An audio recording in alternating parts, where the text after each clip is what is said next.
Good morning, Dunja. Thank you for making time to be with our project, Recharging Advocacy for Rights in Europe. A while back in summer, we talked about the role of civil society and in particular the role of human rights defenders in upholding our common European values, such as the rule of law. Could you maybe tell us about your experience with engaging with civil society also within the European Union?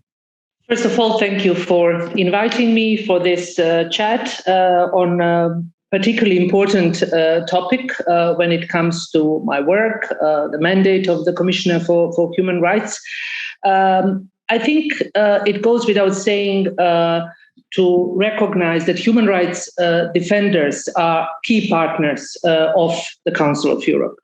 My office, the Office of the Commissioner for Human Rights, has a particularly special responsibility, I would say, when it comes to supporting their work in the Council of Europe area, of course. I have many tools at my disposal to provide support, but also protection, if I can, according to the mandate and also the CM, Committee of Ministers Declaration, on the Council of Europe action to improve the protection of human rights defenders and promote their activities. So I think it's important to emphasize that we do not lack tools. We do not lack resolutions. We do not lack particular guidelines in order to support human rights defenders. What we lack is actually political will of member states to recognize that this is absolutely a must for any democratic societies to uphold the importance of their work for the societies. Nevertheless, we all know that we do not live in an ideal world, and there is a need to recognize the problems that we are all facing, and particularly human rights defenders in their work, not to mention the previous pandemic. But I would like to say that some statistics, if you look at the work of the Council of Europe, some statistics, but also examples of the Commissioner's action in support of human rights defenders could be given. There are more than 33 third-party interventions before the European Court of Human Rights. There are 14 of them concerning the situation of human rights defenders in member states, but also their rights. And then what I do constantly in order to see how I can make their work more visible, more important, I continuously and constantly have roundtables and meetings with human rights defenders on particular themes, but also country-specific. There are many other Council of Europe institutions, apart from my office, that are relevant and important for supporting their work. And I will just mention Secretary General's private office focal point, but also PACE General Rapporteur, and many other institutions and tools that are capable and also responsible for working with human rights defenders. Of course, the INGO conference that regroups more than 300 international NGOs all across the European continent communicates directly not only with the Council of Europe bodies, but also with other international organizations. So there are, as I said at the beginning, there are tools, but we need to see. And now I think it's a time to see how we can support their work and how we can do more all together, not just Council of Europe, in order to make their work more visible and more important. So I think it's for us to be proactive in also listening to them in order to see how their work can be supported. You gave me the keyword. You talked about engagement, that there's not a lack of tools, but there is maybe this engagement. How do you think this could be further improved on a practical level, maybe? What could NGOs on their side do better that would be helpful for your work? Well, I think it is extremely important that they are given the opportunities for proper trainings, particularly when it comes to communication skills. particularly if we talk about their contacts with international organizations and institutions like my office, for example, also talking to academia, talking to governments' offices, parliaments that are extremely important in their work. That is all something that needs to be recognized before we enter in this discussion on how this can be done. Of course, this is not easy. At the moment, we are facing economic hardships, austerity, and many other issues that are affecting their work and well-being. If we talk particularly of the, human rights defenders that are defending the most vulnerable, marginalized groups. So I think it is important also to recognize that communication skills that they should possess. And when I talk about communication skills, I'm not talking about public relations. That is something that they are good at. But actually preparing their briefs, their problems, presenting their problems in a way that is understandable, sometimes to us officials in the organizations, but also to bureaucrats, to parliamentarians. I mentioned already academia. So I think all this makes it not easy for human rights defenders, but at the same time, I think we are here to help, but also to do certain things jointly in order to make them more visible and more professional in their fight and struggle for human rights of all people. Very good. You mentioned communication. We just spent, before summer, we spent a full week in Berlin and in Brandenburg to talk about hope-based communication and human rights sensitive kind of communication. That is very important, as you say. Going back to the mandate of your office, what are the thematic areas or, let's say, emerging issues that you think pose challenges to the mission of your office, and what could this mean for civil society involvement? In deciding on priorities, together with my small but very capable and energetic team, for us it is important to follow and also to monitor the changes, the threats. And in this, human rights defenders are our key partners. We rely on their voices, on their suggestions, on their calls for engagement in order to really see the priorities. Of course, apart from this is what we see when it comes to legislating in different member states on the issues that might affect human rights. So when it comes to particular priorities currently, I think it's important to mention that civil society are constantly disseminating information to my office. They are providing feedback. And I can mention in particular, the recent work, for example, recommendation on saving lives of migrants and refugees in the Mediterranean, and also the follow-up report from this year that provide a set of recommendations to governments concerned and other stakeholders.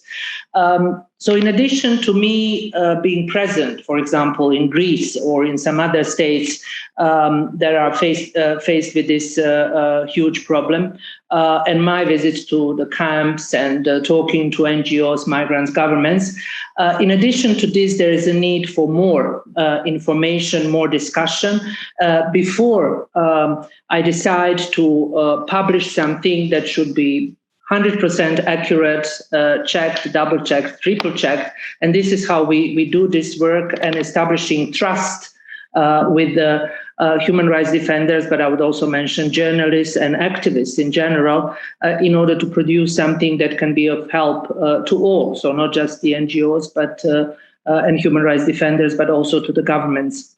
And then it's also their work to continue pushing for governments to implement those recommendations. There are also reports that are really showing the priorities of the office, and that are results of talks with human rights defenders. For example, racism and racial discrimination against people of African descent, that was published last year.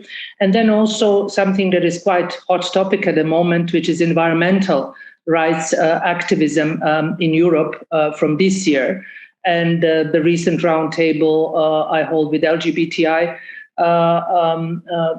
NGOs and challenges faced by LGBTI rights defenders, that will be published very soon.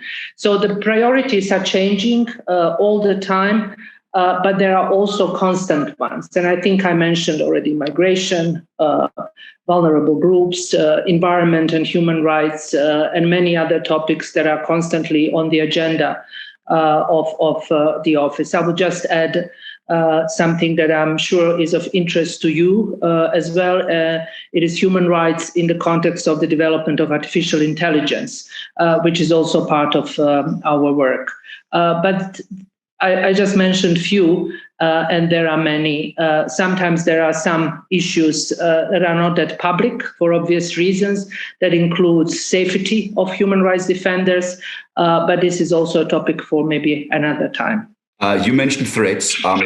Just at the beginning of your answer, I wanted to ask you specifically because we are running a project with 25 European, as in EU, human rights defenders.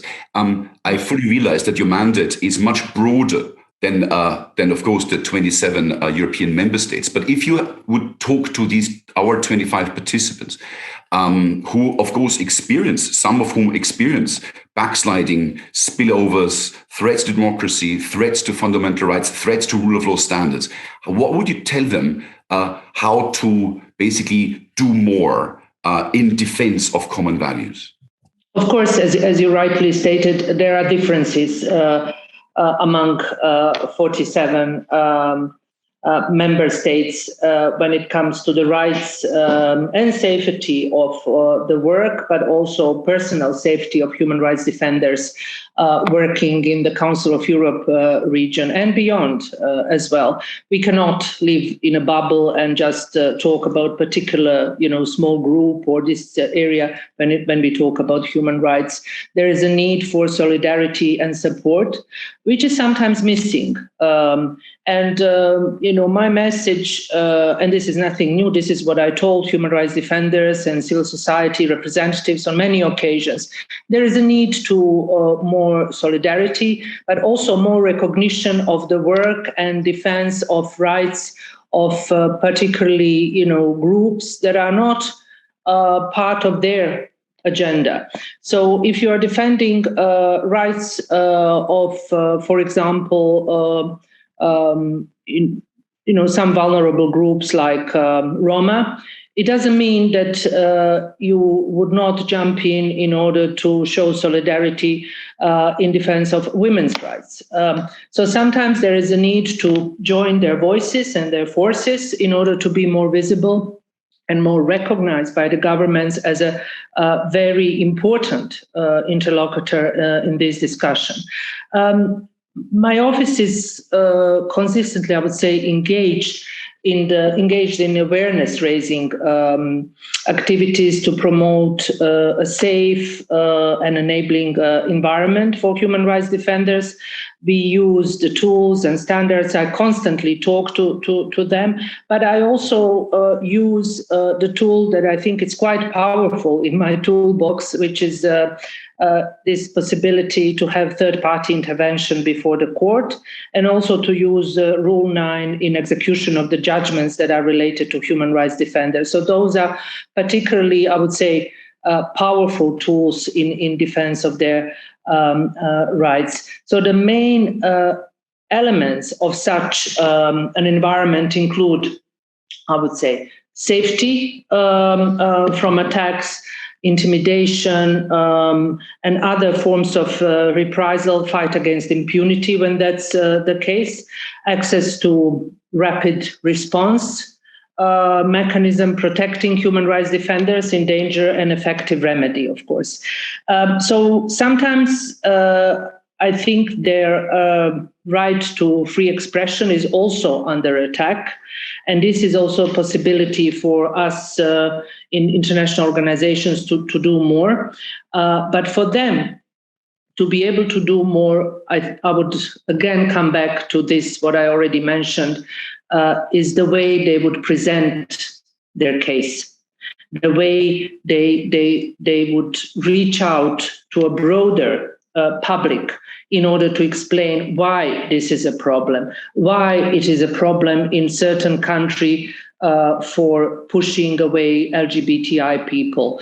Why is this dangerous for the society as a whole? So not just for this group.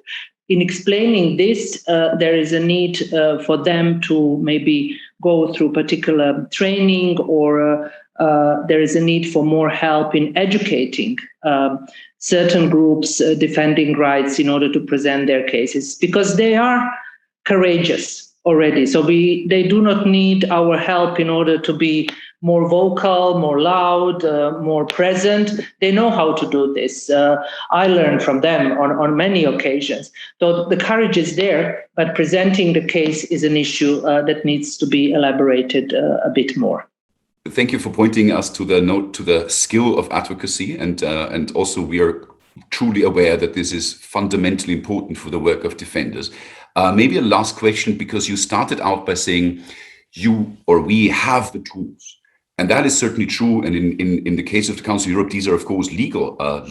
They have teeth, and which is, compared to other international organizations, that is a huge advantage. But let's just think for a moment about, the next step, the next 20, 30 years. Do you think there are certain Council of Europe standards concerning the support and protection of human rights defenders in various countries? Which Council of Europe standards in this field do you think deserve strengthening? It's difficult to have immediate judgment on this, because I think there is a need for a proper analysis of all the tools and mechanisms and legally binding and not legally binding documents that Council of Europe has at its disposal. But what I think it's holding the torch of defense of human rights is the European Convention.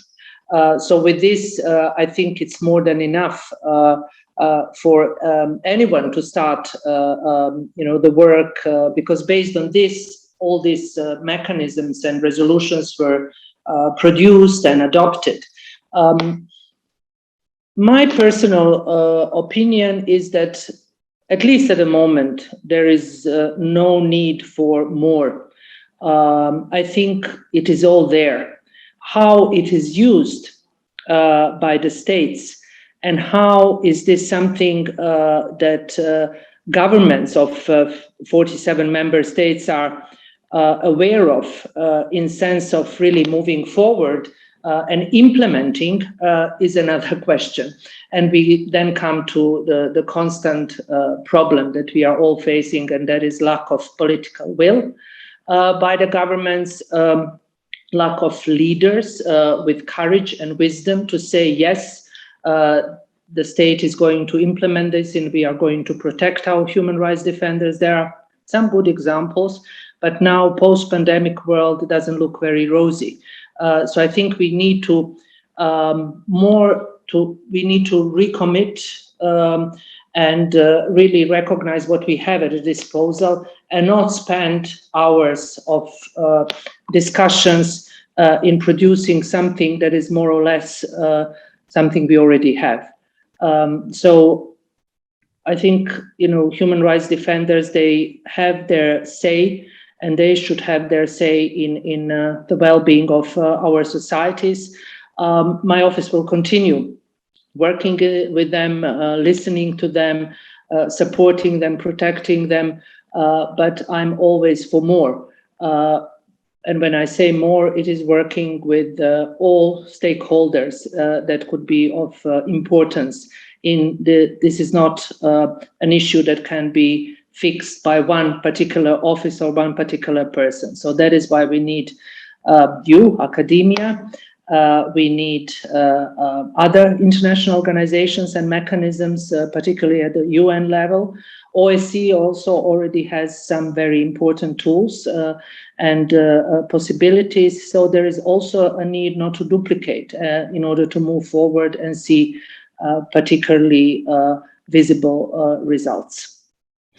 Dunja, thank you very much for your time. I think you really set the tone for the next days, because we will have in The Hague, we will have a lot of discussions with Council of Europe officials and Dutch parliamentarians and academics about sort of exactly the kind of themes that your office works on, namely how to be better in advocacy, which themes should be concentrated upon.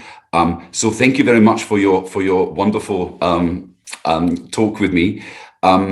Also, thank you very much for the work of your office, really, and you know that I'm a big fan, and I wish you all the best. Thank you again. Unfortunately, you cannot join in person in The Hague, but we'll think of you. There will be a time. I wish you great success. Thank you for inviting me for this early morning chat, and hopefully next time we'll be able to do some work together in person, going back to some kind of normality. So all the best and regards to all present at the future meeting in The Hague. Hvala ti puno. Hvala ti puno. Hvala, Bernhard. Bye.